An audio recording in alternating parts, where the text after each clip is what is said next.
karapatang maliitin yung trabaho ng iba. Yung iba sasabihin, gwardiya lang naman yan, rider lang naman yan, construction worker lang naman yan, gasoline boy lang naman yan, fast food crew worker lang naman yan. Pucha, nagkaroon lang tayo ng maganda-gandang klase ng trabaho. Akala na natin kung sino na tayong entitled sa mundong to. Minamaliit natin yung mga taong mas mabababa yung sa atin. Pagkakaalam ko kasi, wala kang karapatang maliitin o matahin yung trabaho ng iba hanggat nagtatrabaho sila ng marangal. Walang trabahong madali. Lahat nagdadaan sa hirap. Lahat nagsasakripisyo.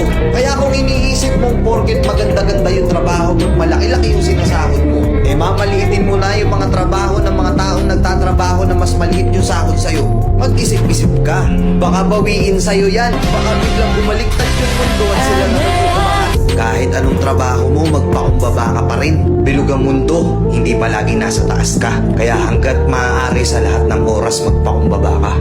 Diba? May kilala pa kayong ganito? Minsan na rin pa kayong nilait ng mga ganitong klaseng tao?